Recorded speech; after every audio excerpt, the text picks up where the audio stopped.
6 హామీలు కేవలం ఎన్నికల లబ్ధి కోసమేనని విమర్శించారు. చలో భీమ్గల్ కార్యక్రమంలో భాగంగా ఆయన రైతులతో ధర్నా చేపట్టారు. రైతులకు ప్రభుత్వం 500 బోనస్ ఇస్తామని మాయమాటలు చెప్పి మోసం చేసిందని ఆయన మండిపడ్డారు.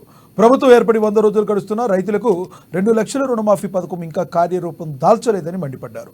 ప్రభుత్వం రైతులకు ఇచ్చిన హామీలు నెరవేర్చి ఆదుకోవాలని వేముల డిమాండ్ చేశారు. టిఆర్ఎస్ ప్రభుత్వం ఉంటది. ఇవాళ రైతు ఎకరానికి 12,500 రూపాయలు నష్టపోతా ఉన్నాడు. నేను అందుకోసమే డిమాండ్ చేస్తా ఉన్నా. ఇప్పుడు ఎవరైతే పాపం మీరు కొనుగోలు సెంటర్లు ఓపెన్ చేయక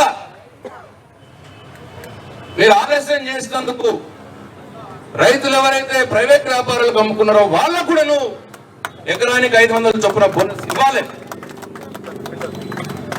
ప్లస్ ఇప్పుడు వచ్చే కళ్ళాల మీదకి వచ్చేటివి కూడా నువ్వు వెంటనే మీరు కొనుగోలు సెంటర్లు ఓపెన్ చేయాలి. మేము ఎక్కడైతే మా ప్రభుత్వం ఉన్నప్పుడు జిల్లాలో 490 సెంటర్లు ఓపెన్ చేయించినాను. నేను మంత్రిగా ఉన్నప్పుడు మన నియోజకవర్గంలో 100 సెంటర్లు ఓపెన్ చేయించాను. మీరు వెంటనే నియోజకవర్గంలో జిల్లాలో 490 మీరు ఇక్కడ